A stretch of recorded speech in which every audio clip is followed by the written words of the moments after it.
The saloon door swung wide as Luke Morrison stumbled through, his spurs jangling against the weathered floorboards.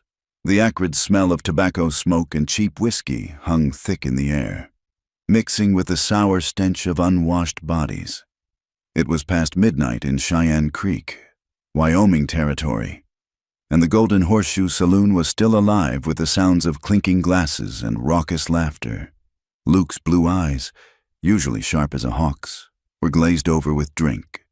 At 28, he cut a fine figure even in his intoxicated state, tall and lean, with a sun-weathered skin that spoke of countless days under the harsh western sun. His dark hair hung loose beneath his battered Stetson, and his shirt was stained with trail dust and whiskey. "Morrison," bellowed Jake Hartley from the poker table in the corner. "Get yourself over here, boy. We need fresh money in this game." Luke swayed slightly, gripping the bar for support.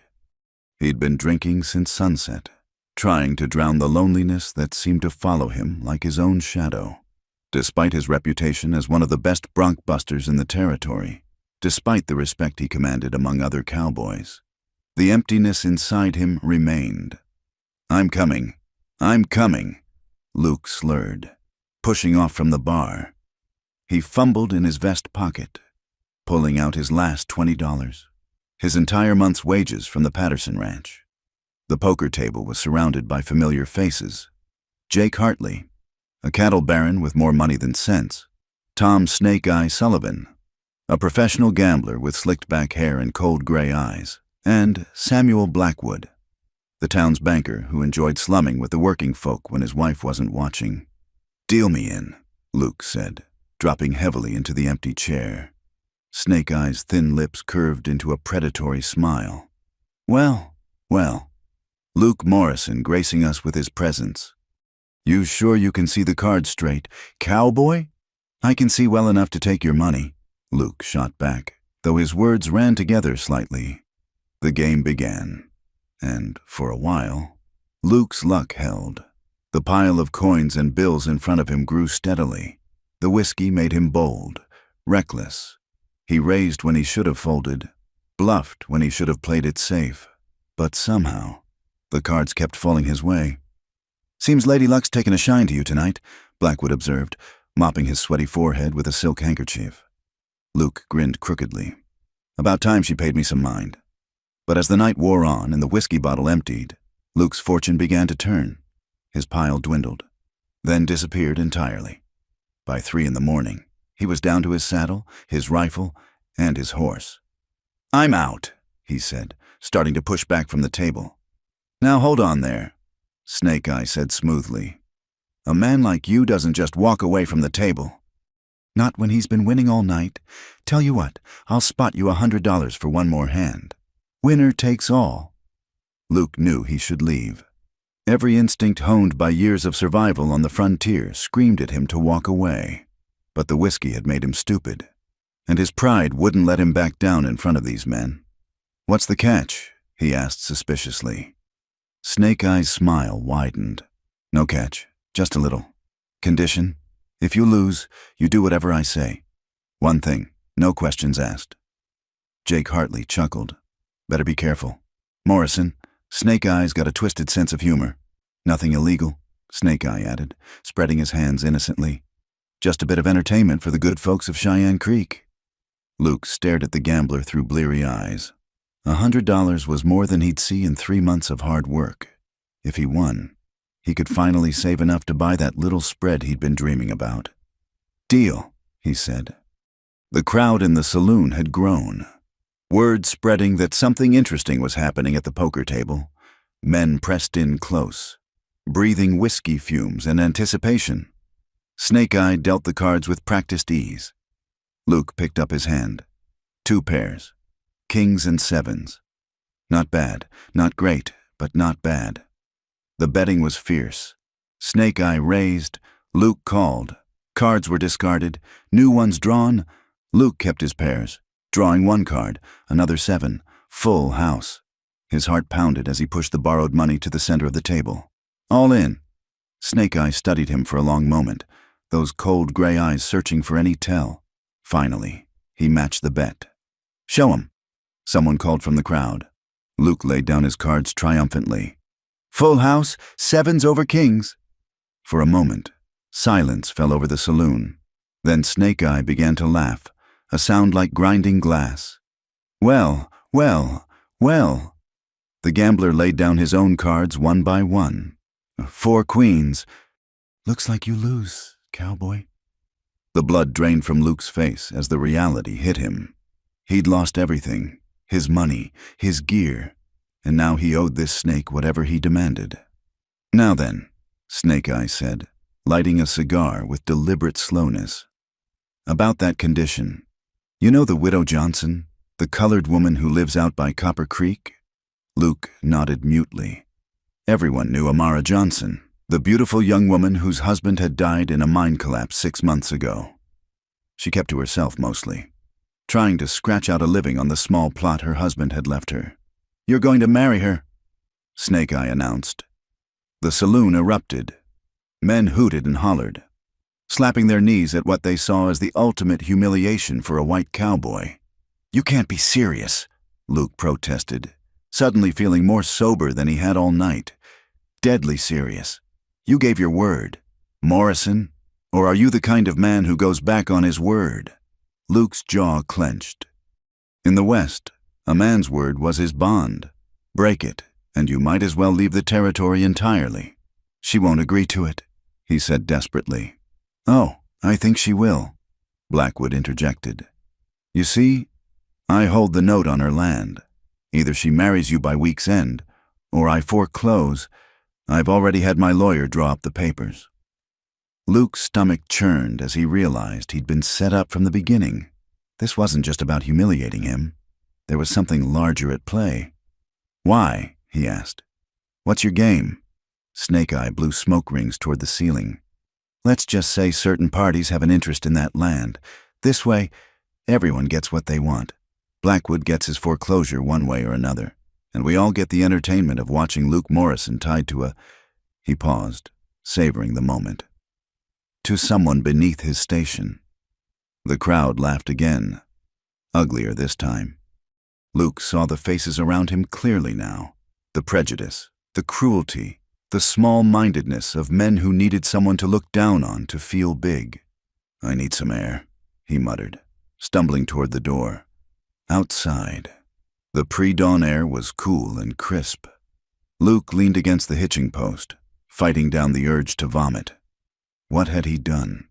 In one drunken night, he destroyed not just his own life, but potentially that of an innocent woman. 3 days later, Luke stood in the small wooden church at the edge of town, stone-cold sober and dressed in his only clean shirt. The pews were packed with townspeople who'd come to witness what they saw as the joke of the century. The door opened, and Amara Johnson entered. Luke's breath caught. He'd seen her from a distance before, but up close, her beauty was striking. She moved with quiet dignity despite the circumstances, her head held high. She wore a simple blue dress that had been carefully mended, and her dark hair was pulled back in an elegant style.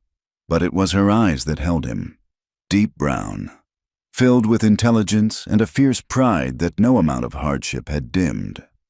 She was accompanied by Reverend Mills, who looked deeply uncomfortable with the whole proceeding. As she approached the altar, Luke could see the tension in her shoulders, the way her hands gripped her small bouquet of wildflowers. Miss Johnson, Luke said quietly when she reached him. I'm sorry about this. Save it, she said, her voice low but firm. We both know why we're here. Let's just get this over with. The ceremony was brief.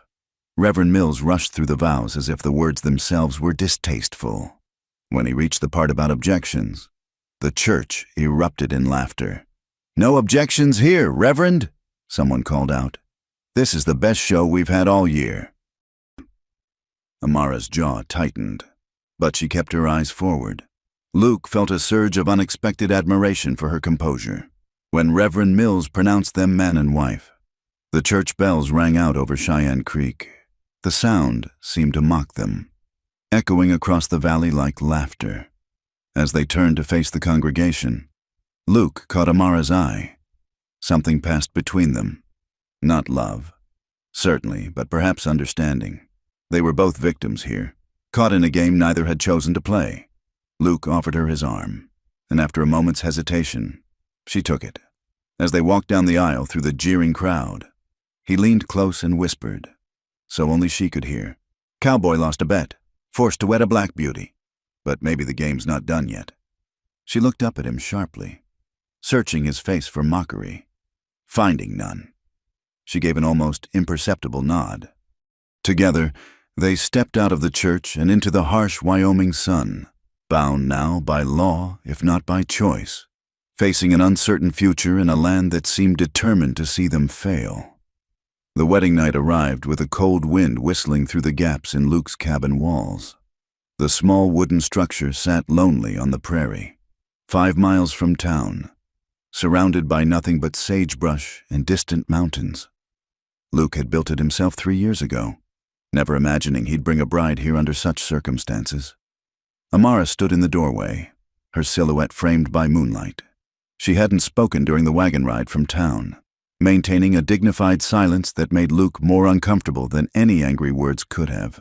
"It's not much," Luke said, lighting a kerosene lamp. The yellow glow revealed the sparse interior, a bed in one corner, a pot-bellied stove, a rough-hewn table with 2 chairs, and shelves holding a few dishes and supplies. "I've seen worse," Amara replied, stepping inside.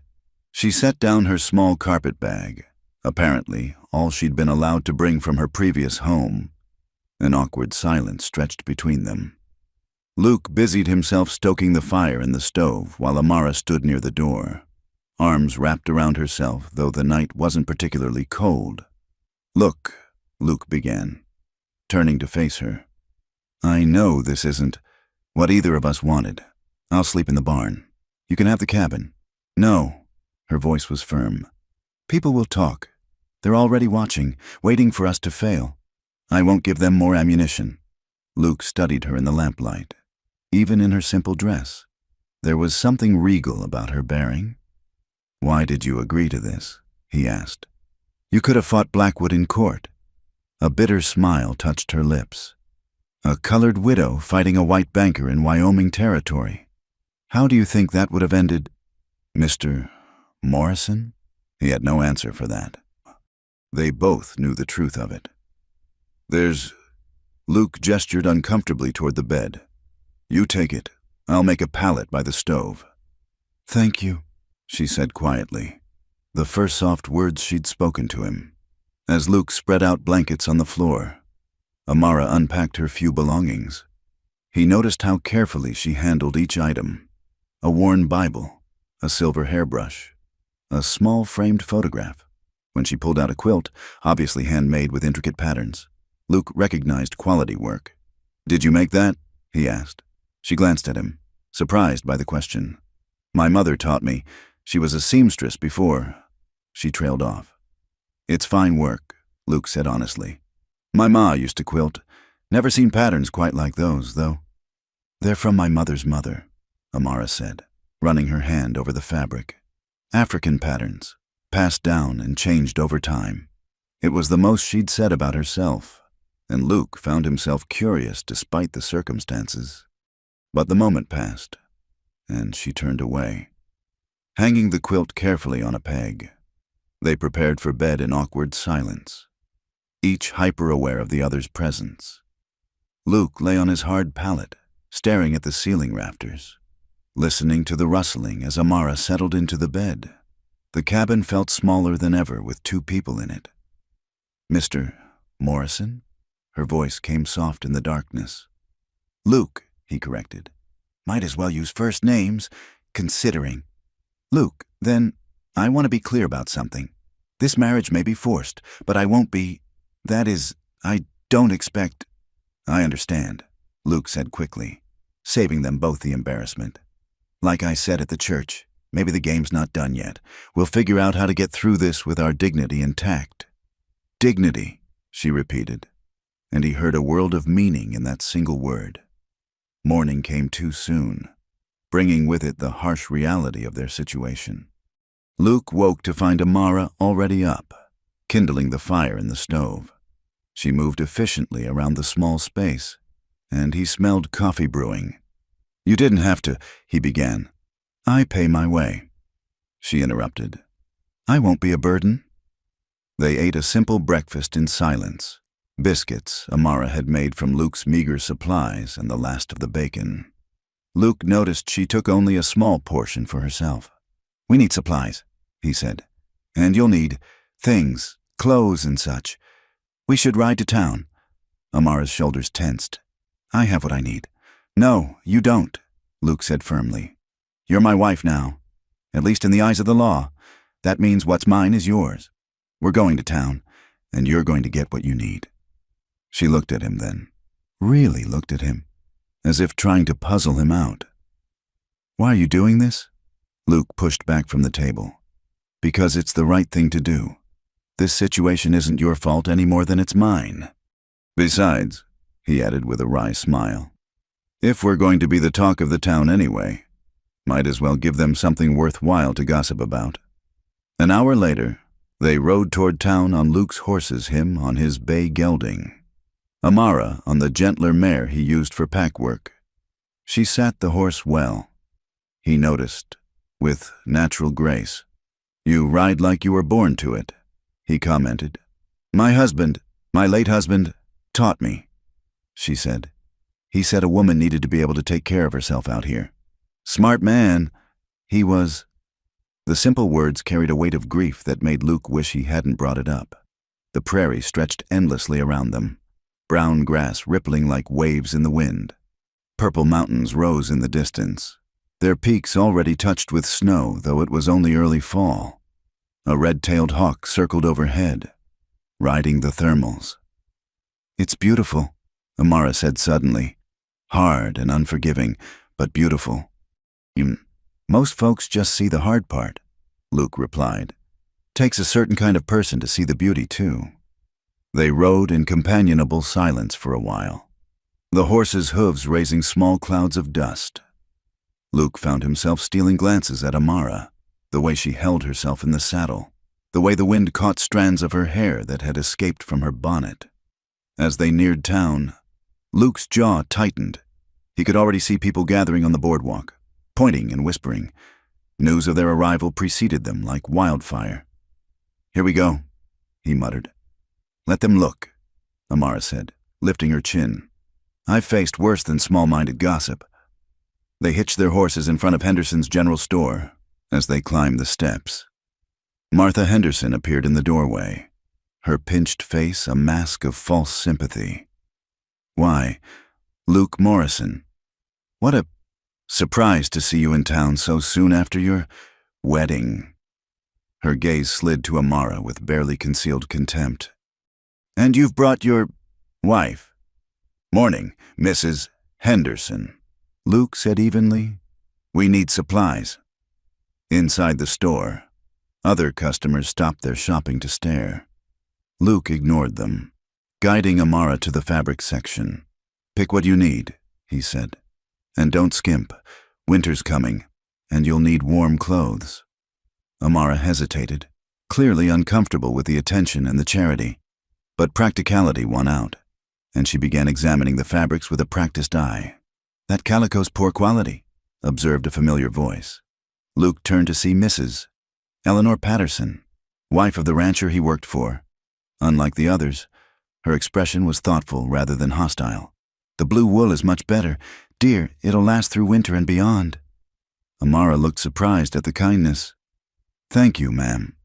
Mrs. Patterson smiled. "My husband speaks highly of your husband.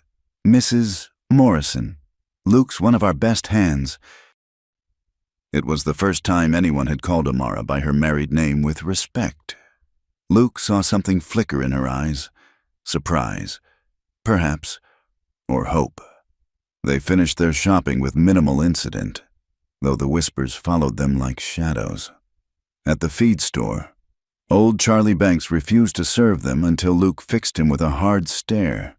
At the butcher shop, they were told the best cuts were already spoken for, though Luke could see them plain as day in the case. The final stop was the bank. Luke needed to withdraw money for the supplies, and Blackwood himself emerged from his office. oily smile in place. "Ah, the happy couple," he said, loud enough for everyone to hear. "How wonderful to see you adapting to married life. I trust there are no difficulties?"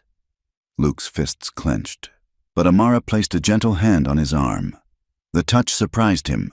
It was the first time she'd voluntarily made contact. "No difficulties at all, Mr. Blackwood," she said smoothly. "In fact, we're quite content. Disappointment must be hard for you to bear." Blackwood's smile faltered. "I'm sure I don't know what you mean." "I'm sure you don't." Amara agreed pleasantly. "Good day, sir." As they loaded their purchases onto the pack horse, Luke couldn't help but grin. That was well done. Old Blackwood looked like he'd swallowed a lemon. "Men like him expect people like me to cower," Amara said. "I learned long ago that dignity is sometimes the sharpest weapon we have." The ride home was quieter, both lost in thought. The sun climbed higher, beating down mercilessly, and dust devils danced across their path. Luke noticed Amara swaying slightly in the saddle. "When's the last time you ate a proper meal?" he asked suddenly. She stiffened. "I manage fine. That's not what I asked." She was quiet for so long he thought she wouldn't answer. Then, barely audible, 3 days. Before the wedding, I sold most of my stores to pay for the dress." Luke cursed under his breath. "Why didn't you say something?" "Pride, I suppose," she admitted. "The same pride that's kept me going this far." When they reached the cabin, Luke insisted she rest while he tended the horses and unpacked the supplies. He put together a meal from their purchases. Nothing fancy, but filling. As they ate, some of the tension between them eased. "Thank you," Amara said as she finished her plate. "For today, you didn't have to stand up for me in town." "Yes, I did." Luke replied, "We might not have chosen this, but we're in it together now. The way I see it, we can either make each other miserable or find a way to make it work." She studied him across the table. "You're not what I expected." "What did you expect?" "I don't know. Someone crueler, I suppose. Most men would be furious at being forced into this situation." "I was furious," Luke admitted. "Still am, at Snake Eye and Blackwood. But not at you. You're as much a victim as I am." "Victim," she repeated thoughtfully. "I've been called many things, but I don't care for that word. It implies helplessness." "What would you prefer?" A small smile, the first real one he'd seen from her. "Survivor." That night, as they settled into their respective sleeping arrangements again, the silence felt less strained. They were still strangers bound by an unwanted marriage, but perhaps they didn't have to be enemies. "Luke?" Amara's voice came through the darkness. "Yeah? That thing you said at the church about the game not being done. What did you mean?" Luke stared up at the rafters, thinking, "I meant that Snake Eye and Blackwood might think they've won, but I don't give up that easy. This isn't over." "Good," she said softly, "because neither do I." Outside, a coyote howled in the distance, and the wind picked up, rattling the windows, but inside the small cabin, for the first time since their forced marriage, there was a sense of possibility. They might have been pushed together by other men's greed and cruelty, but perhaps they could forge something stronger from it. The game, indeed, was not done yet. The day settled into a rhythm. Amara rose before dawn, starting the fire and making coffee while Luke tended to the horses.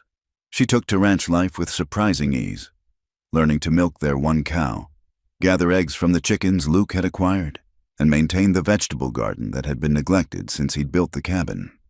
"You don't have to work so hard," Luke told her one morning, watching her haul water from the well. "Idle hands are the devil's workshop," she replied, quoting the scripture with a slight smile. "Besides, I've never been one to sit still." Luke discovered she was as capable as any ranch hand. When he mentioned needing to mend the fence line, she appeared with gloves and wire. When a calf got stuck in a muddy ravine, she helped him haul it out, her dress muddy to the knees. "Where'd you learn to work like this?" he asked. impressed despite himself. "My husband's mine claim was also a small farm," she explained, wiping sweat from her brow. "When you're trying to make it with just 2 people, everyone does everything." 2 weeks into their arrangement, Luke woke to the sound of horses, not the familiar nickering of his own animals, but the thunder of multiple hooves approaching fast. He grabbed his rifle and peered out the window. 5 riders were bearing down on the cabin through the pre-dawn darkness. "Amara, get down!" he hissed. But she was already moving. Grabbing the shotgun he'd taught her to use, the riders circled the cabin, whooping and hollering. In the dim light, Luke couldn't make out faces, but he recognized the type horse thieves, taking advantage of isolated homesteads. "Morrison," one called out. "We know you got some fine horse flesh in that barn. Come on out and we might leave your cabin standing." Luke's jaw clenched. Those horses were his livelihood. Without them, he couldn't work, couldn't provide. "I'll give you one warning," Luke shouted back. "Get off my land." Laughter answered him. "Big talk from a man with a colored wife. Maybe we'll take her too, see if she's as spirited as they say." Luke saw red, but before he could respond, Amara's shotgun boomed. One of the riders yelped and clutched his shoulder. "The next one goes through your heart," she called out, her voice steady as stone. "I buried one husband already. Don't test me." The wounded man cursed viciously, but the leader of the group seemed to reassess. "Cover the barn," he ordered his men. "We'll smoke them out." Luke's mind raced. If they set fire to the barn, he'd lose everything. He had to act fast. "Can you keep them busy?" he whispered to Amara. She nodded, understanding immediately. As she fired another shot, keeping the thieves' attention on the front of the cabin, Luke slipped out the back. He circled wide, using the darkness and scrub brush for cover. The thieves had left one man to watch their horses while the others surrounded the cabin. Luke crept up behind him, reversed his rifle, and brought the butt down hard. The man crumpled silently. Taking the man's pistol, Luke now had weapons in both hands. He moved toward the barn where 2 thieves were splashing kerosene on the walls. They were so focused on their task they didn't hear him approach. "Drop them," Luke commanded. One spun. Reaching for his gun, Luke shot him in the leg, dropping him screaming. The other raised his hands quickly. "Call off your boys," Luke ordered. "Now." But before the man could speak, the air changed. A wall of dust rose on the horizon, glowing orange in the rising sun. The horses began to dance nervously, whinnying in fear. "Dust storm!" someone shouted. The thieves forgot about the barn, running for their horses. Luke let them go. Nature would be a harsher judge than any court. He raced back to the cabin as the storm bore down on them. "Inside!" he yelled to Amara, who was still at her post. They barely made it through the door before the storm hit. The world outside vanished in a brown wall of dust and debris. The cabin shook, wind screaming through every gap in the walls. Dust poured in despite their efforts to seal cracks with cloth. Luke found Amara in the chaos, pulling her against him as a particularly violent gust threatened to tear the roof off. She didn't protest, burying her face against his shoulder as the storm raged. For what seemed like hours, they huddled together while the wind howled like a living thing. The lamp had blown out, leaving them in an eerie twilight. Dust filled their lungs, making breathing difficult. "The horses," Amara gasped between coughs. "They'll find shelter," Luke assured her, though he worried too. "Animals know how to survive out here." Finally, the worst passed. The wind died to a moan, then a whisper. Luke and Amara separated awkwardly, suddenly aware of how close they'd been. "You all right?" Luke asked. She nodded, dust coating her dark skin with a gray film. "We should check the animals." They ventured outside to a transformed landscape. Dust drifts leaned against the cabin walls. The chicken coop had been partially buried, but miraculously, the barn still stood. They found the horses huddled in the barn's lee, shaken but unharmed. The cow lowed mournfully, and most of the chickens had survived by pressing themselves into a corner of their coop. "Could have been worse," Luke said, surveying the damage.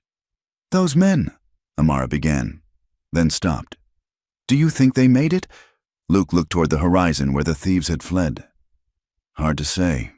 Dust storms don't play favorites." They spent the day digging out and repairing damage, working side by side. They fell into an easy partnership. When the water bucket ran dry, Amara refilled it without being asked. When she struggled to lift a fallen beam, Luke appeared at her elbow to help. As the sun set, they sat on the porch steps, exhausted but satisfied. The evening light painted the dust-scoured landscape in shades of gold and purple. "You handled yourself well this morning," Luke said. "That was some shooting. My husband taught me." Amara replied. "He said a woman alone needed to be able to protect herself. I never thought I'd have to use it. You saved our horses, maybe our lives." She looked at him sideways. "Our horses." Luke realized what he'd said and felt heat rise to his face. "Well, I mean, you're here, aren't you? Working as hard as any partner would." "Partner," she repeated softly. "I like that better than wife." They sat in comfortable silence as darkness fell. The stars emerged, brilliant in the clear post-storm air. "Can I ask you something?" Amara said suddenly. "Why aren't you married? I mean, before this, a man like you. Steady work, your own land. Seems like you'd have your pick." Luke was quiet for a long moment. "Never found the right woman. I guess always seemed like the ones who were interested wanted to change me, make me into something I'm not, a town man, a shopkeeper, and He paused, searching for words. "I've been alone so long. I figured that's just how it was meant to be. Being alone isn't the worst thing," Amara said. "Being with the wrong person is worse. Was your husband the right person?" A sad smile touched her lips. "Thomas was a good man, kind, hard-working. We were building something together. When the mine collapsed," she trailed off, lost in memory. "I'm sorry," Luke said quietly. "So am I. Sorry for him, sorry for what we lost. But I'm still here, and that has to count for something." The next morning brought visitors. Mrs. Patterson arrived in her buggy, accompanied by her daughter Sarah, a cheerful girl of about 16. "Thought you might need some things after that storm," Mrs. Patterson said, producing baskets of food and supplies. "Nasty one, wasn't it?" While the women visited, Luke noticed how Mrs. Patterson treated Amara with genuine warmth. Sarah peppered her with questions about her sewing, admiring the quilt work visible through the cabin window. "Mother, look at these stitches," Sarah exclaimed. "Could you teach me that pattern, Mrs. Morrison?" Amara looked startled but pleased. "Of course, if you'd like." After they left, Amara stood in the doorway watching the buggy disappear into the distance. "She didn't have to do that," she said wonderingly. "Eleanor Patterson's good people." Luke said, "Not everyone in town is like Blackwood and his cronies. It's been so long since—" Amara stopped, blinking rapidly. "Since anyone treated me like just another woman. Not a colored woman, not a widow, just a neighbor." Luke felt something shift in his chest, a protective instinct he hadn't expected. "You are just another woman," he said firmly. "Anyone who can't see that is a fool." She turned to him then, and for a moment something electric passed between them. But before either could speak, they heard horses approaching again. Luke tensed, reaching for his rifle, but relaxed when he recognized Sheriff Ben Carter riding up with a deputy. "Luke," the sheriff greeted, dismounting heavily. He was a fair man, even-handed in his justice, one of the few Luke truly respected. "Ma'am," he tipped his hat to Amara. "Ben," Luke nodded. "What brings you out here?" "Found 3 bodies out on the prairie. What was left of them after the storm. Anyway, horse thieves. By the look of them, you wouldn't know anything about that." Luke met his gaze steadily. "They came here looking for trouble. We defended ourselves. The storm did the rest." Sheriff Carter studied them both, taking in the damage to the property, the defensive positions. "Self-defense, then—" "Yes, sir." Amara spoke up. "They threatened to burn the barn, and worse." The sheriff's expression darkened. He'd seen enough of frontier justice to know what worse meant. "Well, seems to me you folks did what you had to do. I'll put it down as death by misadventure. Doubt anyone will mourn those particular fellows." After the sheriff left, Luke found Amara sitting at the table, hands folded, very still. "You all right?" "I helped kill men today," she said quietly. "I know they were bad men, but still—" Luke sat across from her. "It's never easy, taking a life, even when you have no choice. But you did have a choice.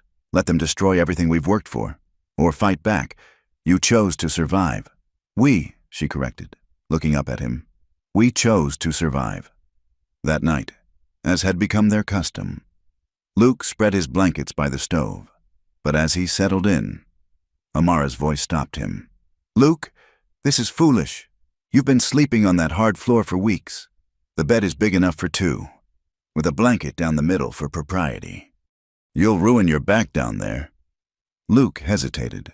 It was practical, sensible even. And after the day they'd had, fighting side by side, something had changed between them. "If you're sure," he said carefully. They arranged the bed with a rolled blanket as a barrier, each keeping to their side. It was awkward at first, both hyper-aware of the other's presence. But exhaustion won out, and soon Luke heard Amara's breathing deepen into sleep. As he lay there, listening to the night sounds and her quiet breathing, Luke realized something had shifted fundamentally. They'd started as strangers forced together, but now they were something else. Partners, maybe, friends, possibly, and perhaps, just perhaps, something more was growing in the fertile ground of shared hardship and mutual respect, like the prairie grass that bent before storms but never broke. They were learning to survive together. The game that had brought them together was far from over, but for the first time, Luke began to think they might actually win. The rumors started as whispers, carried on the wind like tumbleweeds across the prairie. By the time they reached Luke and Amara's cabin, they had grown into something more sinister. "Jeremiah Hawthorne's been making noise in town," Tom Patterson told Luke when he came to collect his wages. "Says he's got his eye on your land, and—" The rancher paused uncomfortably. "He's been saying things about your wife." Luke's hands stilled on the saddle he was mending. "What kind of things?" "Nothing worth repeating. But Luke, Hawthorne's got money and influence. He owns half the territory's cattle and has judges in his pocket. Be careful." That evening, Luke shared the news with Amara as they prepared dinner together.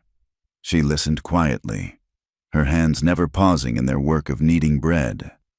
"I know of Hawthorne," she said finally. "He tried to buy Thomas's land after the accident. When I refused, he made threats. Nothing direct, but enough to make his meaning clear. Why didn't you tell me?" She looked at him with those deep brown eyes that had become so familiar over the past weeks. "What would you have done?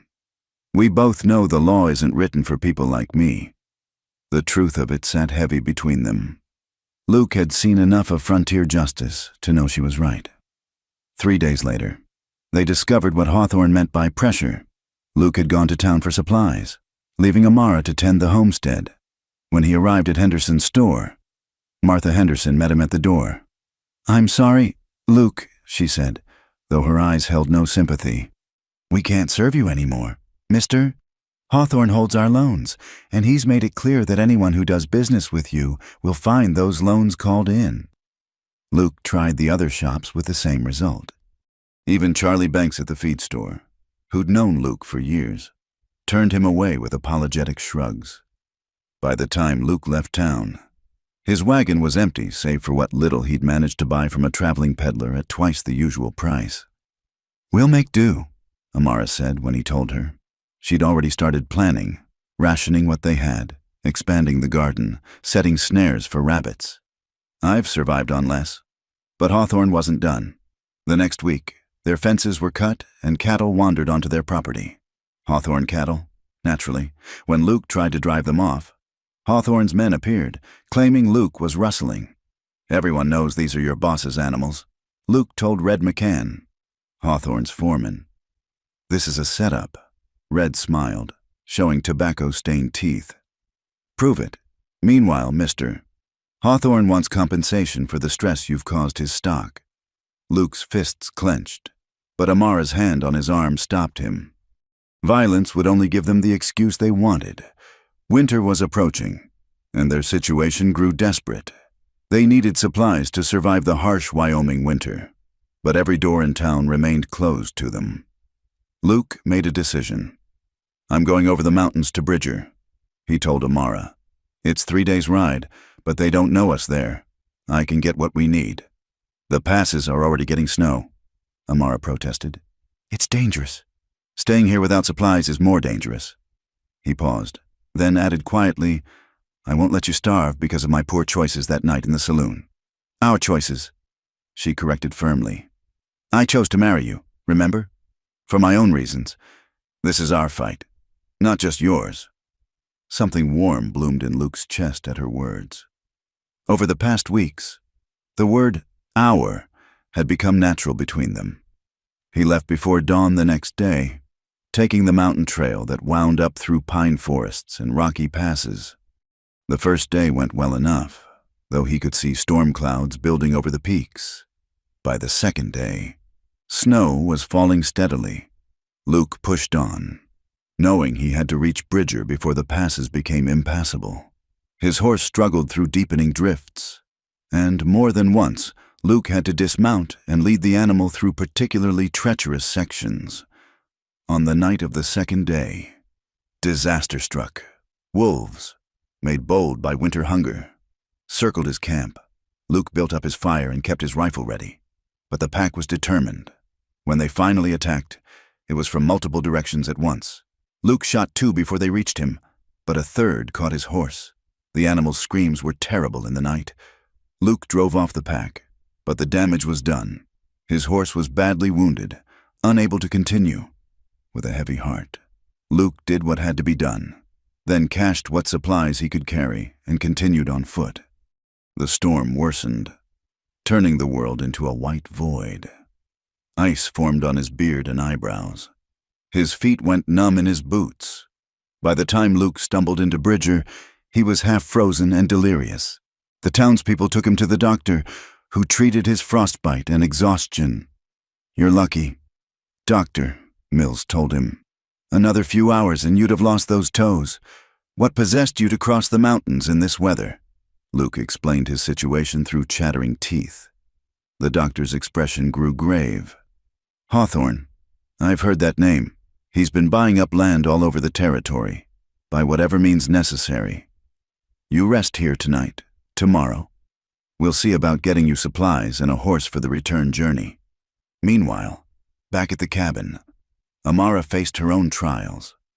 On the second night of Luke's absence, riders approached.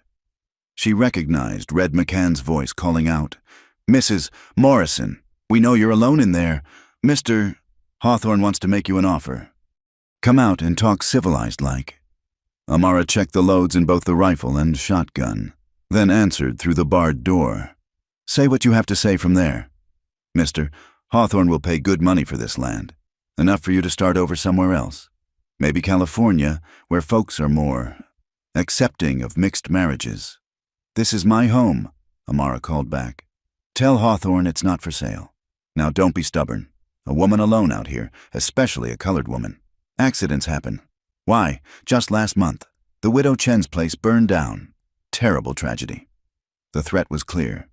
Amara's hands trembled, but her voice remained steady. "I'm recording this conversation in writing. Mr. McCann, if anything happens to this property or to me, that record will find its way to the federal marshal. I doubt even Hawthorne owns him." There was muttering among the men. Finally, Red called out, "You've got grit, woman, but grit won't keep you warm when winter really sets in. Think about the offer." They rode off, but Amara didn't sleep that night. She kept watch at the window, rifle across her lap, wondering if Luke was safe, if he'd return, if she could hold out alone. On the fourth day, she spotted a lone figure trudging through the snow toward the cabin. Her heart leapt, then sank as she realized the figure was on foot. She rushed out to meet Luke, who was leading a pack mule loaded with supplies. "What happened?" she asked, supporting him as he stumbled the last few yards. Through blue lips, he told her about the wolves and the storm.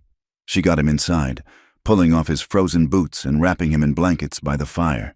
As she worked, she told him about Hawthorne's men. "We're running out of options," Luke said wearily. "No," Amara said firmly. "We're just beginning to fight. Hawthorne thinks we're weak, isolated, but we're not alone." "What do you mean?" "Mrs. Patterson came by yesterday. She and some of the other ranch wives are upset about Hawthorne's tactics. They're organizing a meeting, and Sheriff Carter stopped by too. He can't move against Hawthorne directly, but he's watching. He said to tell you that the federal marshal will be through here next month." Luke looked at his wife, and he realized that's how he'd come to think of her, not as the woman forced upon him, but as his wife, with new admiration. While he'd been gone, she'd been building alliances, thinking strategically. "You've been busy," he said with a weak smile. "We're partners, remember? You risk your life crossing mountains for supplies. I work on the politics." She paused, then added softly, "I was worried about you." "I was worried about you too," Luke admitted. "The whole time in those mountains, all I could think about was getting back here, making sure you were safe." Their eyes met and held. The space between them, once filled with awkwardness and resentment, now hummed with something else entirely. "Luke," Amara began, then stopped, seeming to gather courage. "This started as a forced arrangement, but somewhere along the way, it became more, at least for me." Luke's heart pounded. He reached out, slowly, giving her time to pull back. When she didn't, he took her hand in his. "For me too," he said roughly. "I don't know when it happened. Maybe when you stood with me against those thieves, or when you called us partners, or any of a dozen other moments. But Amara, A gunshot shattered the window, cutting off his words. They dove for cover as more shots followed. "Hawthorne's done talking," Red McCann's voice carried through the broken window. "You've got 1 minute to come out, or we burn you out." Luke and Amara looked at each other. After all they'd survived, it might end here, but Luke saw no defeat in Amara's eyes, only determination. "Together?" she asked. "Together," he confirmed, checking his rifle. They took positions at opposite windows. Whatever came next, they would face it as they'd learned to face everything else, side by side, partners in truth, and perhaps something more. The minute was almost up.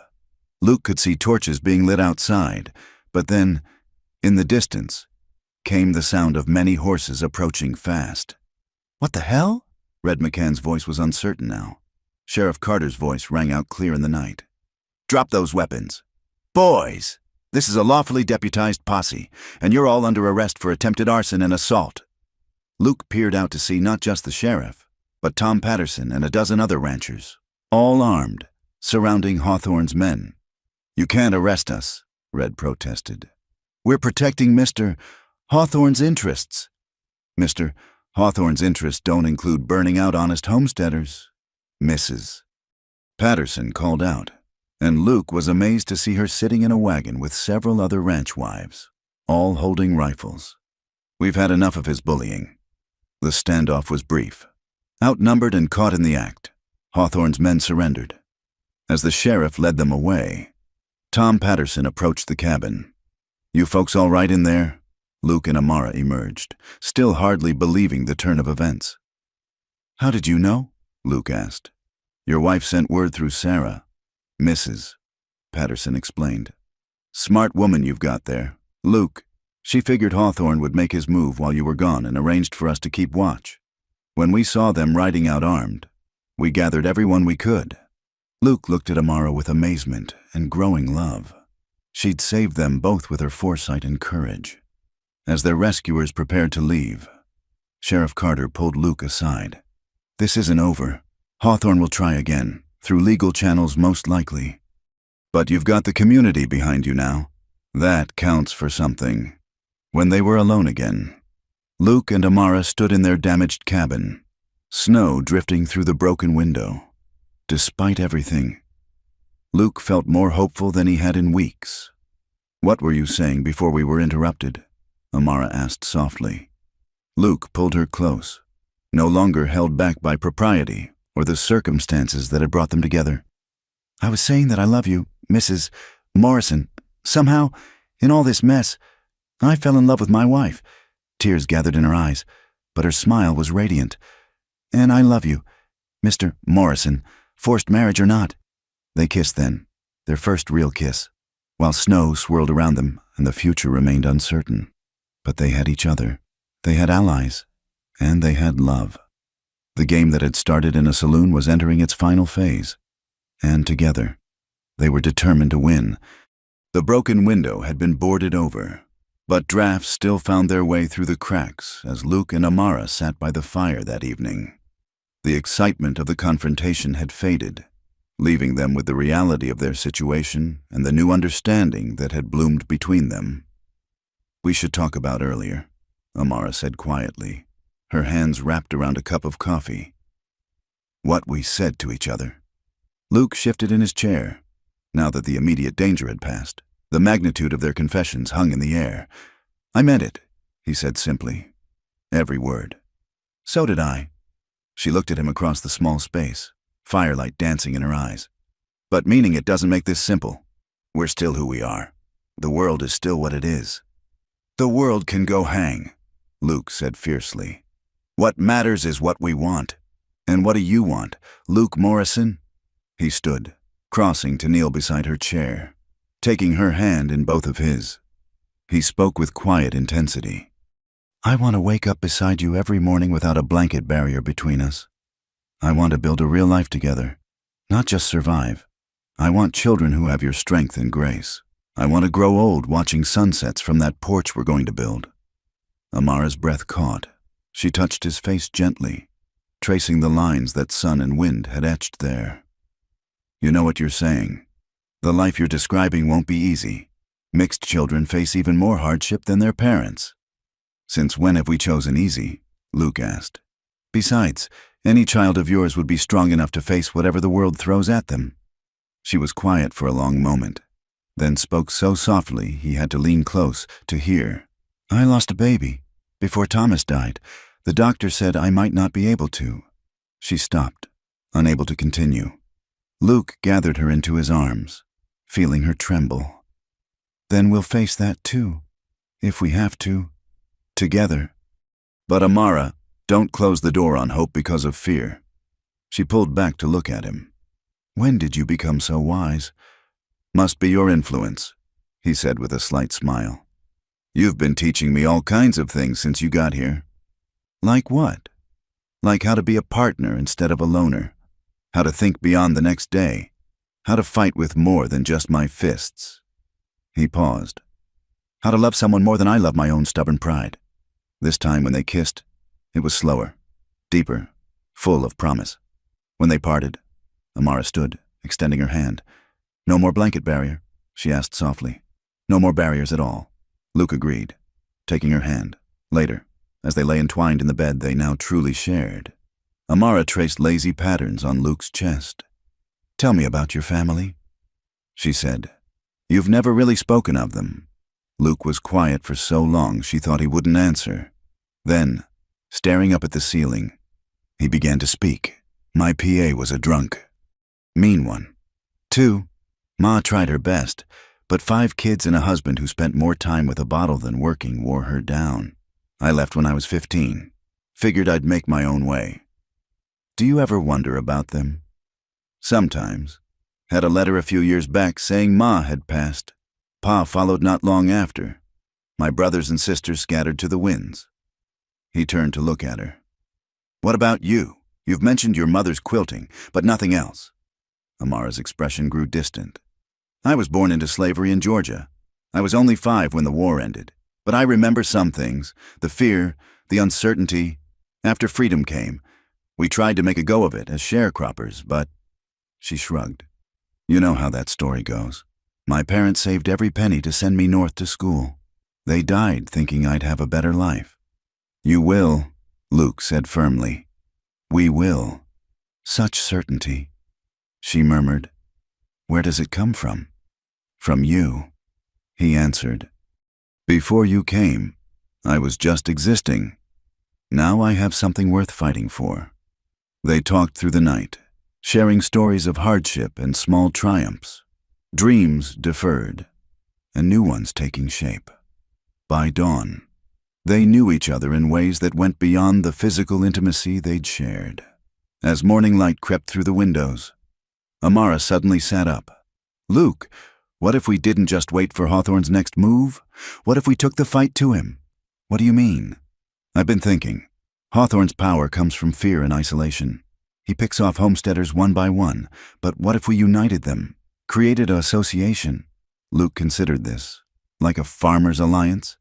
Exactly. Pool resources, share labor, stand together against threats. Mrs. Patterson mentioned other families who've been pressured by Hawthorne. If we could organize them. It's brilliant, Luke said, sitting up as well. But it's also dangerous. Hawthorne won't sit idle while we build opposition to him. He's not sitting idle now, Amara pointed out. At least this way. We're not just reacting. They spent the morning making plans, energized by having a direction beyond mere survival. Luke would ride out to neighboring homesteads, feeling out interest. Amara would work with the ranch wives who'd already shown support. Their first convert came unexpectedly. That afternoon, a wagon approached carrying Clarence and Mary Kowalski, Polish immigrants who farmed 40 acres to the east. We heard what happened, Clarence said in heavily accented English. Hawthorne's men, they come to us too, say we sell or have accident. You're not alone, Luke told them. We're organizing, standing together. Mary Kowalski, a sturdy woman with kind eyes, clasped Amara's hands. Is good. What you do. In old country, we know about standing together against powerful men. Over the next weeks, despite winter's grip on the land, the movement grew. The Pattersons hosted the first official meeting in their large barn. 20 families attended, representing most of the smallholders in the valley. Luke stood before the group, nervous but determined. We all know why we're here. Jeremiah Hawthorne thinks he can drive us off our land, take what we've built with sweat and blood, but he's counting on us being divided, afraid. What can we do against his money and gunmen? Called out James Chen, whose family ran a small vegetable farm. Plenty. Amara stood, moving to stand beside Luke. First, we establish a common fund. Any family that's cut off from town supplies gets help from the others. Second, we create patrol schedules. No more isolated homesteads, vulnerable to night riders. And legally? Asked Wilhelm Schmidt, an elderly German farmer. Hawthorne has lawyers. So will we, Luke said. We've already wired the territorial capital. There's a young lawyer there, Edward Tompkins, who's made a name fighting land grabbers. He's agreed to take our case. The meeting continued for hours, hammering out details. Some were skeptical, others fearful, but by the end, the Cheyenne Valley Homesteaders Association was born, as families departed. Sheriff Carter approached Luke and Amara. Word of advice, he said quietly. Hawthorne's in Denver on business, but he'll be back within the week. When he learns about this, he shook his head. Just be ready. That night, as Luke and Amara prepared for bed, she noticed him checking his rifle for the third time. Are you worried? She asked. Cautious, he corrected. We've painted a target on ourselves, but Amara, seeing those families come together, having hope instead of fear, it's worth the risk. She moved into his arms. I never thanked you. For what? For becoming the man I needed you to be. When we first married, you were angry, bitter about being forced into this. You could have made my life miserable. You changed me, Luke said simply. Showed me there was more to life than just getting by. Made me want to be better. We changed each other, she corrected. 3 nights later, they woke to the smell of smoke. Luke bolted upright, instantly alert. The barn, Amara gasped, seeing an orange light flickering through the window. They rushed out to find the haystack beside the barn ablaze, working frantically. They formed a bucket brigade from the well, just as the fire threatened to spread to the barn itself. Riders appeared out of the darkness, their neighbors, responding to the patrol system they'd established. Within an hour, the fire was out, the barn saved. As dawn broke, they surveyed the damage. It could have been worse, much worse. "Hawthorne's back," Tom Patterson said grimly. "This is just the beginning." But as Luke looked around at his neighbors, Polish immigrants, Chinese farmers, German homesteaders, American ranchers, all united in common cause, he felt hope rather than fear. And at the center of it all stood Amara, soot-streaked but unbroken, organizing the cleanup with quiet efficiency. "I need to tell you something," Luke said, pulling her aside as the others worked. "Now?" she asked, wiping ash from her face. "Now," he confirmed. "Before whatever comes next, Amara Johnson Morrison, you are the best thing that ever happened to me. What started as the worst bet I ever lost has become my greatest win. You asked once what I wanted. I want you, for all my days, in whatever way this life allows. Not because a preacher said words over us, but because I choose you, every day, for every reason." Tears cut tracks through the soot on her cheeks. "Luke Morrison, you impossible, wonderful man. I choose you too. For the fights ahead, for the quiet moments between, for the life we're building against all odds."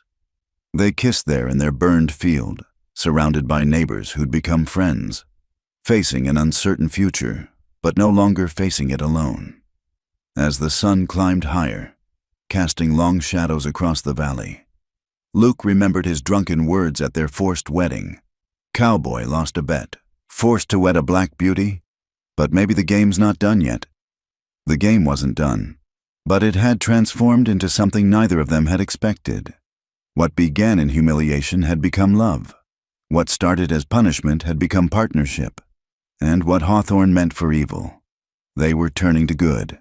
"We should get back to work," Amara said practically, though her eyes still shone with emotion.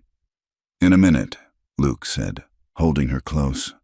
"Just let me remember this moment. You and me, standing in a burned field, covered in soot, with half the valley watching and feeling like the luckiest man alive." She laughed, the sound bright as morning.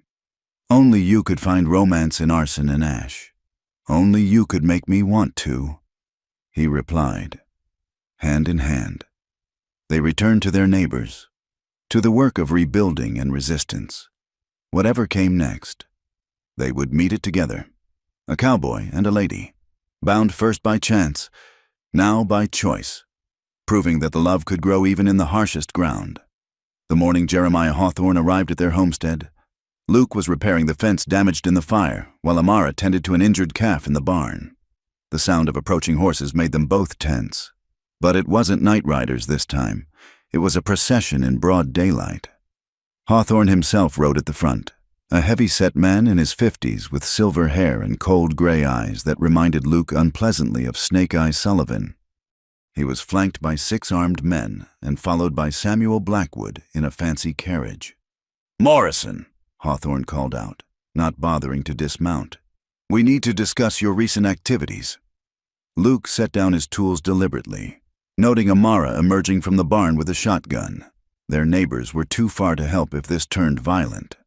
"Nothing to discuss," Luke replied evenly. "This is private property. State your business or move on." Hawthorne's face reddened. "Your little association has disrupted the natural order of things. I'm here to make you a final offer, $10,000 for your land. Take it and leave the territory." "Not for sale," Luke said flatly. "Everything's for sale, boy. It's just a matter of price." Hawthorne's gaze slid to Amara with undisguised contempt. "Though I can't imagine what you'd want to stay for. Must be degrading. A white man reduced to—" "Choose your next words very carefully," Luke interrupted, his voice dangerous. Blackwood leaned out of his carriage. Now, let's keep this civilized. Mr. Hawthorne is trying to be generous. After all, this whole situation started because you couldn't control yourself at a poker table. Morrison, maybe it's time to fold." "The only thing I'm folding is your face if you insult my wife again." Luke growled. One of Hawthorne's men, a scar-faced gunslinger Luke recognized as Jake Murdoch, shifted his hand toward his pistol. "Want me to teach him some manners? Boss?" "Stand down," Sheriff Carter's voice rang out. He rode up with 2 deputies, positioning themselves between the groups. "Gentlemen, this is a peaceful county. Any violence and I'll arrest the lot of you, regardless of who pays your wages." Hawthorne smiled coldly. "No need for unpleasantness. Sheriff, I'm simply making a business offer, but Mrs. Morrison should know that her background is well documented. A former slave, married to a mine worker who died under mysterious circumstances, now married to a white man who lost her in a poker game. A territorial judge might find such a history interesting." Amara stepped forward, her dignity unshaken despite the slurs. "Are you threatening me, Mr. Hawthorne?" "Merely observing, Madam. The law can be interpreted many ways." "Then let me make an observation," Amara said, her voice carrying clearly. "You claim to represent civilization and order, yet you employ night riders and arsonists. You speak of the law while corrupting it with bribes. You consider yourself superior while acting with less honor than any person here you'd call beneath you." Hawthorne's face darkened. "You dare?" "I dare speak truth," Amara continued. "And here's another truth. We have documented every threat, every attack, every attempted bribe. Attorney Tompkins has filed copies with the territorial governor and the federal marshal. Your reign of terror is ending, Mr. Hawthorne." "Big words from a woman who should know her place," Murdoch snarled. What happened next occurred almost too fast to follow. Murdoch's hand moved to his gun. Luke dove for his rifle, and Amara raised her shotgun. But before anyone could fire, a shot rang out from the ridge above. Murdoch's hat flew off his head, and everyone turned to see Tom Patterson and 5 other association members positioned on the high ground, rifles trained on Hawthorne's group. "Looks like you're outnumbered," Patterson called down. "I'd ride on if I were you." Hawthorne's jaw worked furiously. "This isn't over," he snarled. "You think your little alliance protects you? I own judges, sheriffs in 3 counties, even a federal marshal. I'll see you all hanged or driven out." "Maybe," Luke said, moving to stand beside Amara. "But you'll have to go through all of us, and we're not going anywhere." After a tense moment, Hawthorne wheeled his horse around. "Move out," he barked to his men. As they rode away, he called over his shoulder. "You've made a powerful enemy today. Morrison, you and your woman both." When they were gone, Luke felt the tension drain from his body. Amara lowered her shotgun with shaking hands. "Thank you, Tom." Luke called to the ridge. "Association looks after its own," Patterson replied. "Though I think you've lit a mighty big fuse, Luke." That evening, their cabin was full of association members discussing the confrontation. Edward Tompkins had arrived from the capital, a thin young man with intelligent eyes and an earnest manner. "Hawthorne's threats about the law aren't empty," he warned. "He does have influence, but so do we. I've been in touch with newspaper editors in Denver and Chicago. They're interested in the story. Wealthy cattle baron terrorizing small farmers makes good copy." "Public opinion matters," agreed Eleanor Patterson. "Even corrupt judges hesitate when the whole nation is watching." As strategies were debated, Luke noticed Amara slip outside. He found her on the porch, staring at the stars. "You were magnificent today," he said, sitting beside her. "I was terrified," she admitted. When he mentioned Thomas, suggested I had something to do with his death. "No one who knows you would believe that. No one knows me, Luke. Not really. To them. I'm just a colored woman who married above her station." Luke took her hand. "You're wrong. They know you now, our neighbors, the association. You've shown them who you are through actions, not just words." She leaned against him. "Sometimes I wonder if we're fighting a battle we can't win." "Maybe, but you taught me something. Surviving isn't enough. Sometimes you have to stand up, even when the odds are against you." 2 days later, one of their association members, William Foster, burst into a meeting with devastating news. His son Daniel, just 17, had been shot while checking their fence line. "He's alive?" Foster said, tears streaming down his weathered face. "But Doc says he may not walk again. It was Murdoch and 2 others. They said it was a warning." Rage filled the room. Men spoke of riding on Hawthorne's ranch, of meeting violence with violence. Luke felt the same fury, but saw Amara watching him, waiting. He stood slowly. "William, I'm sorry about Daniel. We all are. And yes, we could ride out tonight, guns blazing. Some of us would die. Some of them would die. And tomorrow we'd have federal troops here putting down an insurrection." "So we do nothing?" Chen demanded. "We do something better," Luke said. "We use the law. Sheriff Carter, will you arrest Murdoch?" Carter nodded grimly. "With witnesses, yes, but he'll make bail. And Hawthorne's judges will face federal oversight." Tompkins interrupted. "I've been busy. The territorial governor is sending a special prosecutor, and..." He smiled slightly. "A reporter from the Chicago Tribune arrives tomorrow." The tide began to turn. When Sheriff Carter arrested Murdoch, Hawthorne's lawyers appeared immediately, but so did the special prosecutor. The bail hearing became a sensation when the Tribune reporters' stories hit the wire services. "Reign of Terror in Wyoming," read one headline. "Cattle Baron's Private War," proclaimed another. Amara worked tirelessly, organizing the women to care for the Foster family, coordinating supplies, keeping meticulous records of every incident. Luke watched her with growing admiration and love. One evening, as she updated her ledgers by lamplight, he asked, "Do you ever regret it? If you'd refused to marry me, found some other way to fight Blackwood?" She looked up, considering. "Ask me something.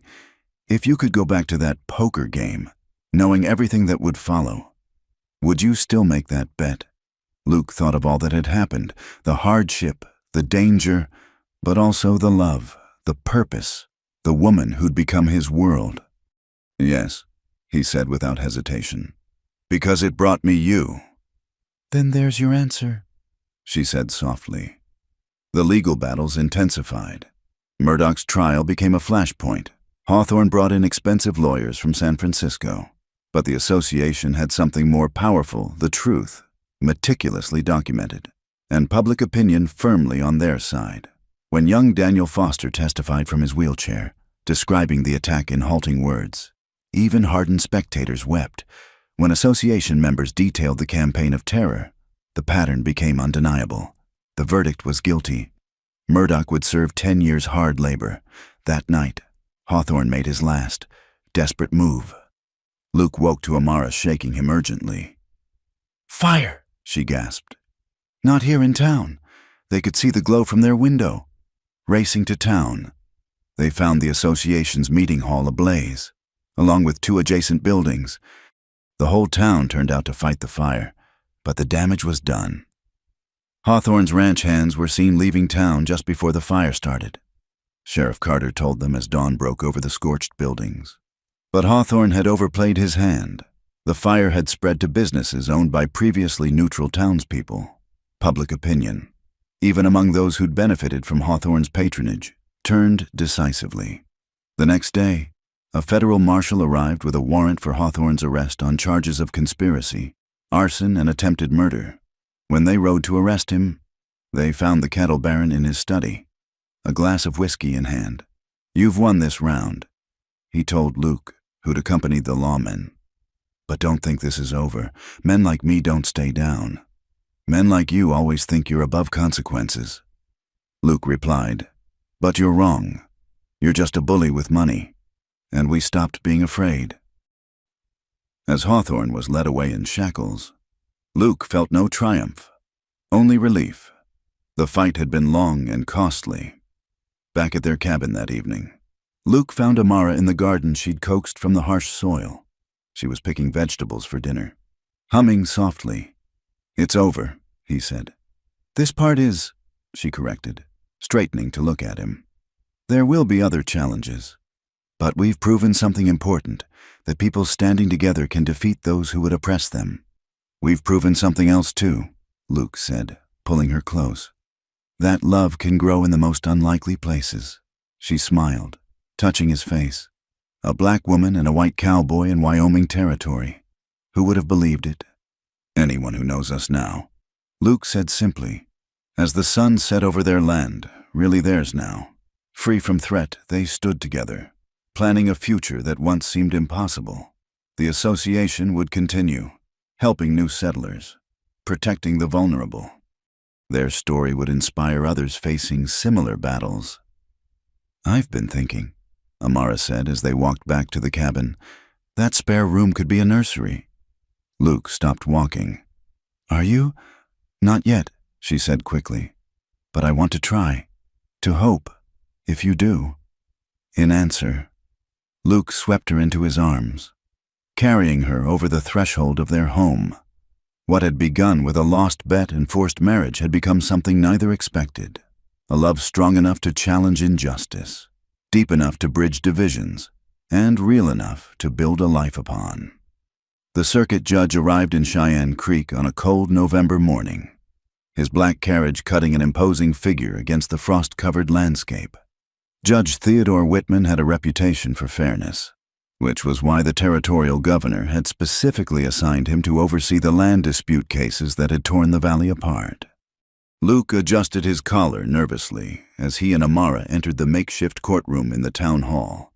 The space was packed with homesteaders, townspeople, and reporters who'd traveled from as far as San Francisco to witness what many called the trial of the century for Wyoming territory. The court will come to order, Judge Whitman announced, his gavel ringing sharply.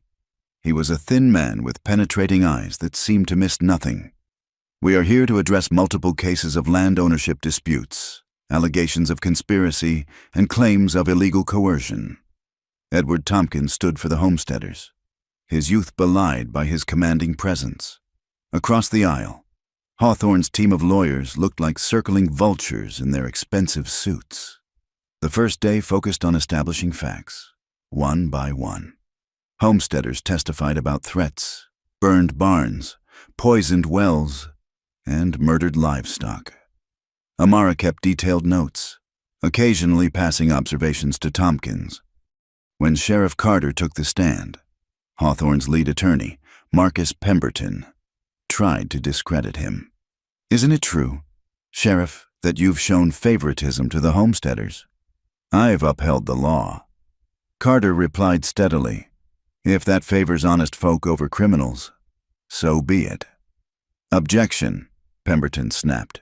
Prejudicial. Overruled. Judge Whitman said mildly, continue. Sheriff? The most dramatic moment came when Blackwood was called to testify. The banker had been granted immunity in exchange for his cooperation, and his revelations sent ripples through the courtroom. Hawthorne and I had an arrangement, he admitted, sweating profusely. He identified properties he wanted. I called in loans or created circumstances that forced sales. What kind of circumstances? Tompkins pressed.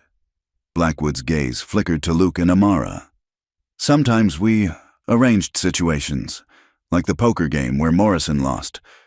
The courtroom erupted. Judge Whitman hammered his gavel repeatedly. Order. I will clear this courtroom. When quiet resumed, Tompkins continued. Are you saying the poker game was rigged? Snake Eye Sullivan was paid to ensure Morrison lost. The bet to marry the widow Johnson was Hawthorne's idea. He wanted her land because of the water rights. Luke felt Amara's hand find his under the table. All these months, they'd suspected but never known for certain. Pemberton tried damage control on cross-examination. Mr. Blackwood, weren't you simply making legitimate business arrangements? I told myself that, Blackwood said miserably. But when people started getting hurt, killed even, I knew it had gone too far. On the third day, Amara was called to testify. Luke watched proudly as she took the stand, head high despite the weight of every eye upon her. State your name for the record, the clerk instructed. Amara Johnson Morrison, she said clearly. Tompkins led her through the story, her first husband's death, Blackwood's threats, the forced marriage, and the campaign of terror that followed. Mrs. Morrison, Tompkins said gently. Some have suggested you married Luke Morrison for protection, that this was a calculated move on your part. Amara's eyes flashed. I married Luke because the alternative was losing everything my first husband and I had worked for. But if you're asking whether I regret it, the answer is no. What began as survival became love, real love, born from facing adversity together. Objection, Pemberton called. Relevance goes to motive and credibility. Tompkins argued. I'll allow it. Judge Whitman ruled. Pemberton's cross-examination was brutal. Mrs. Morrison, is it true you shot at Mr. Hawthorne's employees? I defended my home against night riders who threatened to burn us out. You took up arms against white men. The racial implication hung heavy in the air. Several association members shifted angrily. I took up arms against criminals, Amara replied with dignity. Their color was irrelevant to their crimes. But surely you understand how unusual it is for someone of your background to assert such rights. Amara lifted her chin. My background is that of an American citizen, Mr. Pemberton.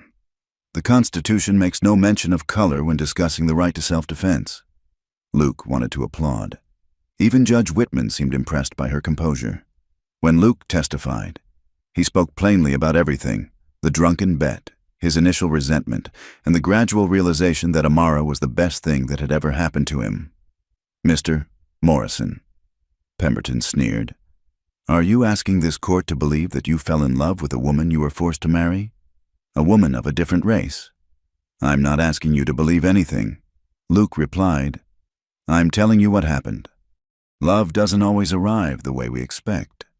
How poetic, Pemberton mocked. And convenient for your land claims. Luke's temper flared. What's convenient is rich men like Hawthorne thinking they can destroy lives for profit. What's convenient is lawyers like you defending theft and murder because it pays well. Mr. Morrison. Judge Whitman warned. I apologize, Your Honor, Luke said, though he didn't look sorry. The association members testified over 2 more days. The Kowalskis spoke through an interpreter about fleeing oppression in Poland only to find it in Wyoming. The Chens described the suspicious fire that had nearly killed their children. The Schmidts detailed the systematic poisoning of their well. Each story built upon the last, creating an undeniable pattern of organized terrorism. Finally, Hawthorne himself took the stand. Even in custody, he radiated arrogance. I built this territory, he declared. When I arrived, it was nothing but wilderness and savages. I brought civilization, prosperity, and terror. Tompkins interrupted. You brought terror to families trying to build honest lives. I brought progress, Hawthorne countered. Sometimes progress requires strong measures. Strong measures like burning out families, like shooting a 17-year-old boy.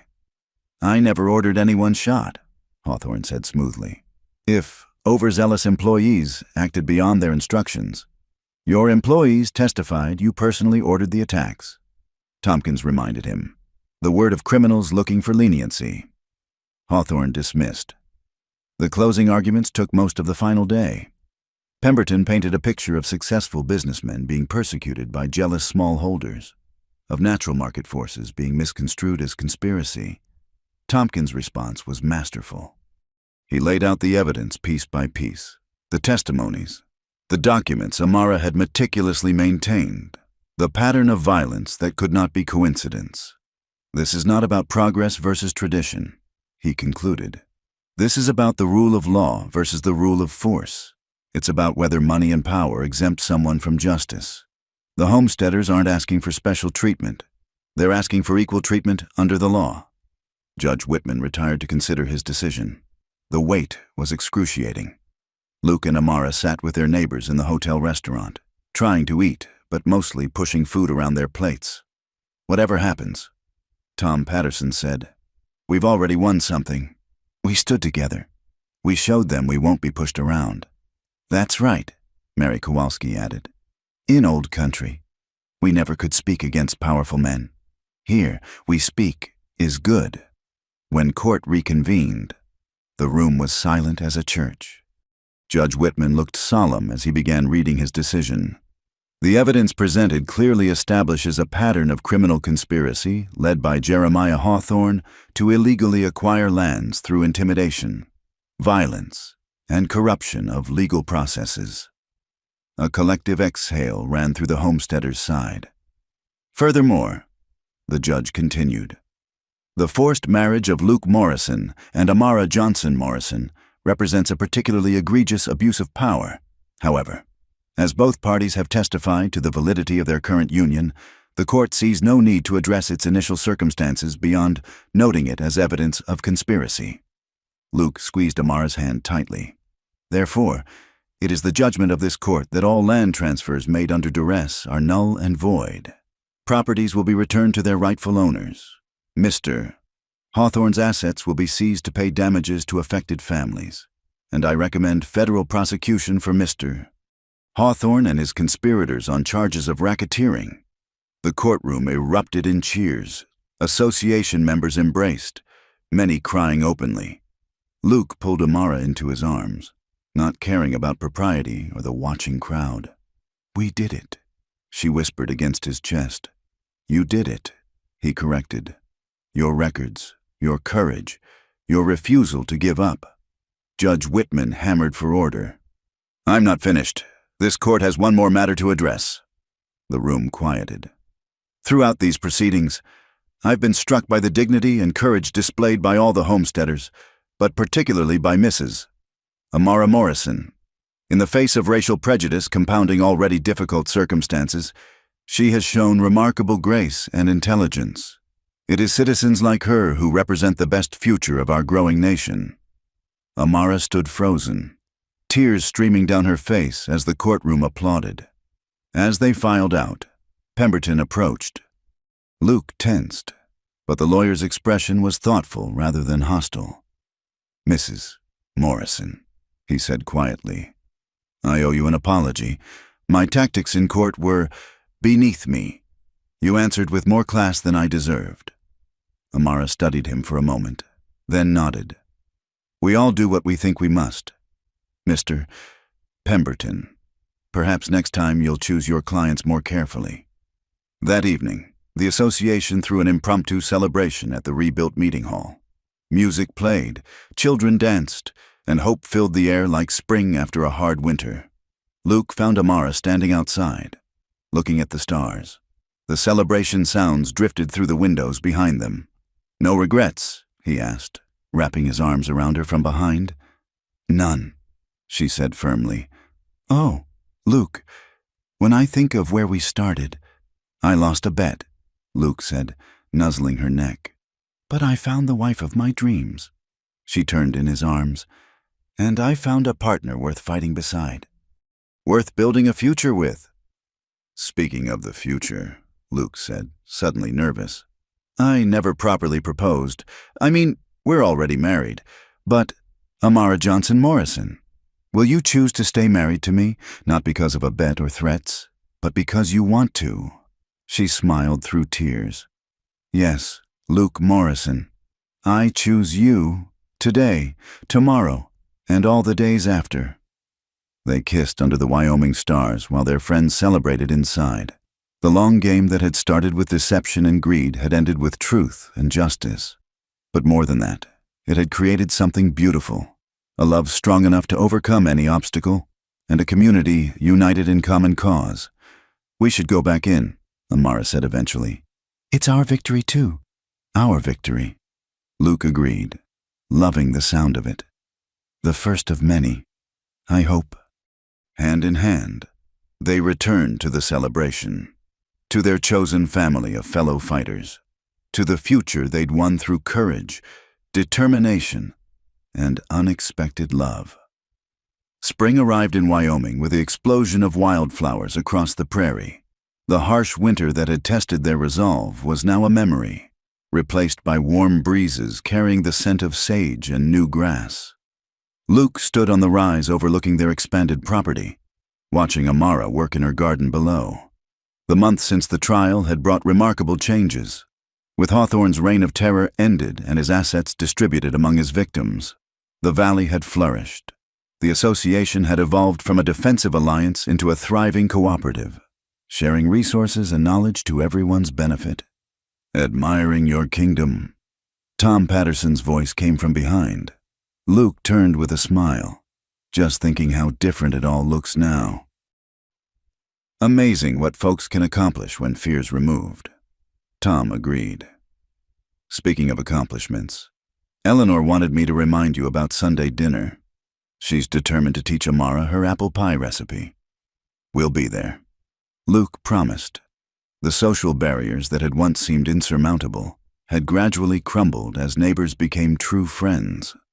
Down in the garden, Amara straightened, shading her eyes to look up at them. She waved, and Luke's heart swelled as it did every time he saw her. Their love had deepened through winter's trials, becoming something unshakable. That evening, as they prepared dinner together in comfortable rhythm, Amara said quietly, "I have news." Something in her tone made Luke stop chopping vegetables. "Good news or bad news?" "That depends," she said, turning to face him with a mixture of joy and uncertainty in her eyes. "How do you feel about becoming a father?" The knife clattered from Luke's hand. Are we... Doctor, Mills confirmed it today. I'm about 3 months along. Luke crossed the kitchen in 2 strides, lifting her into his arms and spinning her around. "A baby! Our baby! Careful!" she laughed, but she was crying too. "Oh, Luke, I was so afraid to hope, after losing one before." He set her down gently, cupping her face. "This one will be different. I can feel it. Our child, born free, born to parents who chose each other, born to face challenges we can't even imagine," Amara added softly, "and born strong enough to meet them." Luke said firmly, "With your courage and intelligence, and your stubbornness and integrity." She interrupted with a smile. They held each other in the golden evening light streaming through their kitchen window. Dreams of the future expanding to include a new life. Word of the pregnancy spread quickly through their close-knit community. Sarah Patterson immediately began knitting baby blankets, while Mary Kowalski shared remedies for morning sickness that had been passed down through generations of Polish women. Even gruff Wilhelm Schmidt carved a beautiful cradle from oak, presenting it with tears in his eyes. "It's for New American," he said simply. Born to freedom. Not everyone celebrated the news. There were still those in town who viewed their marriage with disgust, and the prospect of a mixed-race child brought out the worst in some. Anonymous notes appeared under their door, and once, someone threw a rock through their window. But for every act of hatred, there were 10 of love. When the window was broken, James Chen appeared the next morning with glass and tools. When the nasty notes arrived, Sheriff Carter made a point of riding by their property daily. "Cowards and fools," he told Luke. "Pay them no mind. That child will grow up in a better world than this one. Mark my words." As summer progressed and Amara's condition became visible, Luke found himself increasingly protective. He insisted on accompanying her to town, hovering until she laughingly told him to stop treating her like spun glass. "I'm pregnant, not fragile," she reminded him as they loaded supplies. "Women have been doing this since the beginning of time." "Not my woman," Luke countered. "Not carrying my child." The moment was interrupted by a commotion down the street. A fancy carriage had arrived, and a well-dressed woman was stepping down. Luke didn't recognize her, but Amara gasped. "Charlotte!" The woman turned, her face breaking into a smile.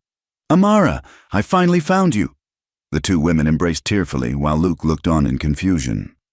Amara finally pulled back, wiping her eyes. "Luke, this is Charlotte Dupree. We grew up together in Georgia. Charlotte, my husband, Luke Morrison." Charlotte extended her hand, which Luke shook carefully. She was a beautiful woman of mixed race, with lighter skin than Amara but similar refined features. "I've been searching for you since I heard about Thomas," Charlotte said. "When the newspapers carried the story of the trial here, I knew it had to be you. Fighting injustice, standing tall, It sounded just like the girl I knew. They retired to the hotel restaurant for tea, where Charlotte revealed her story. After the war, she'd been taken in by a white family who educated her. She'd eventually married a French merchant in New Orleans and was now widowed but wealthy. "I came to see if you needed anything," she told Amara, "but I can see you found something money can't buy." Her gaze moved between them warmly. Real love and real community.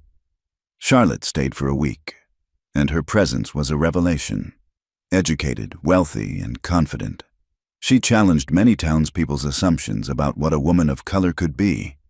She donated generously to the association's school fund and promised to spread word of their success to other communities facing similar struggles.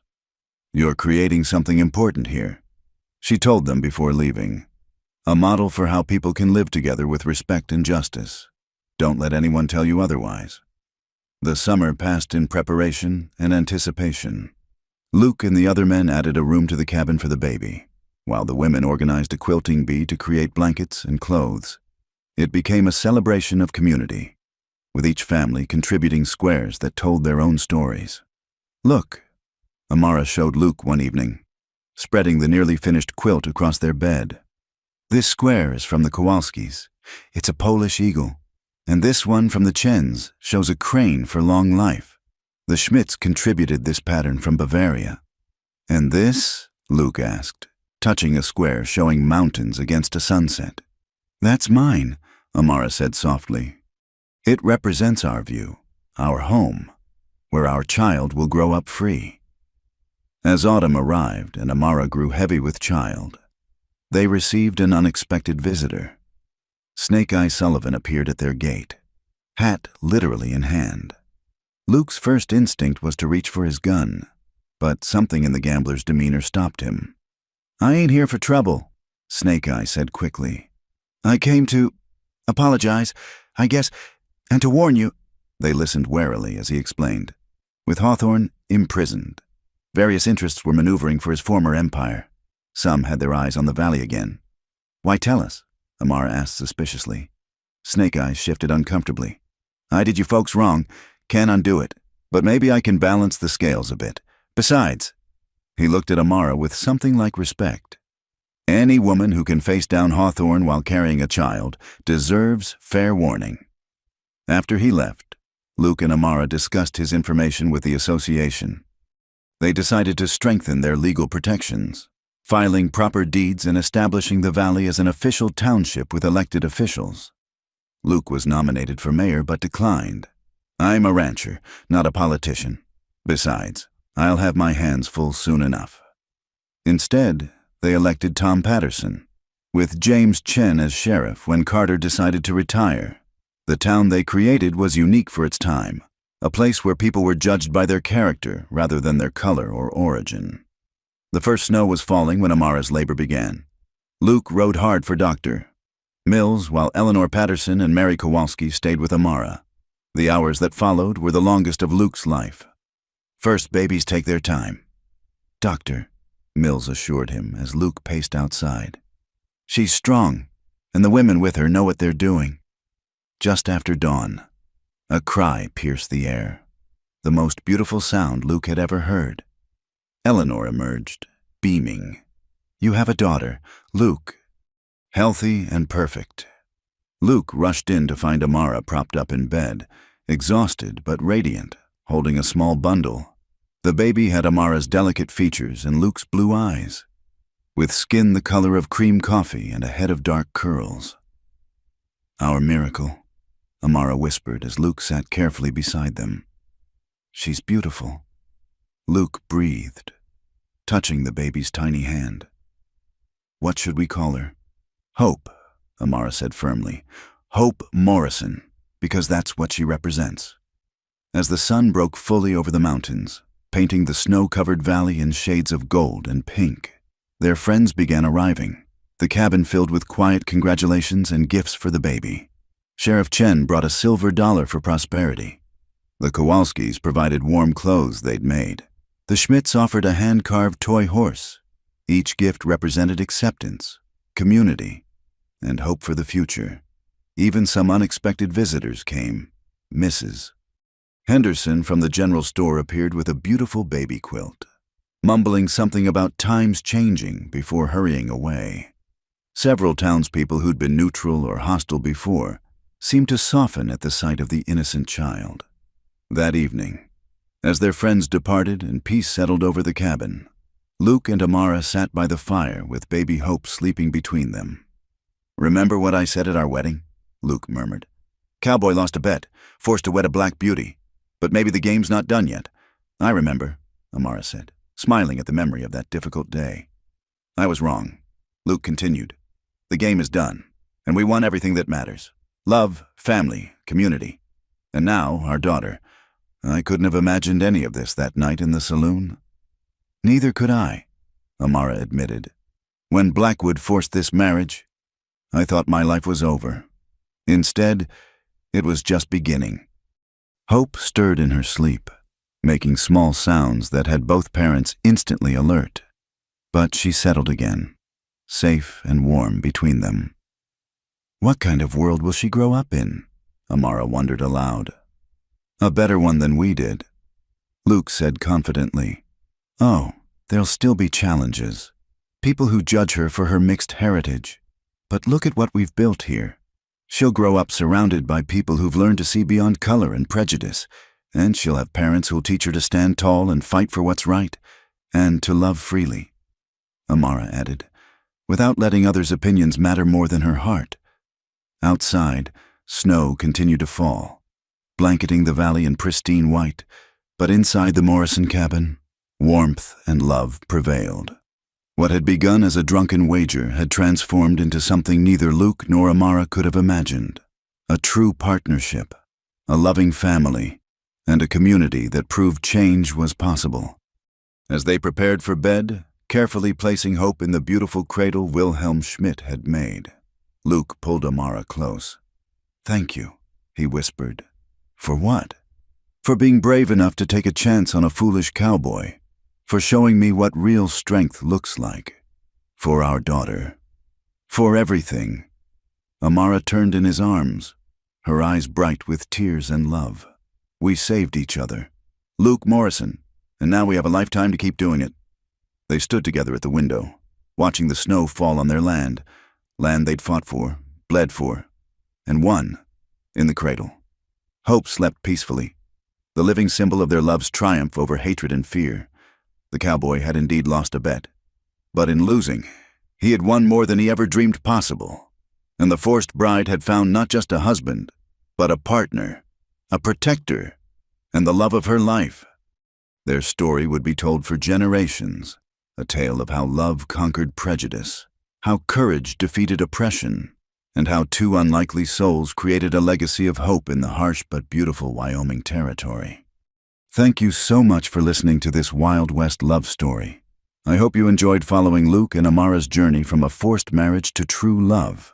If you're listening to this story, I'd love to know where in the world you're tuning in from. Please leave a comment below and let's connect.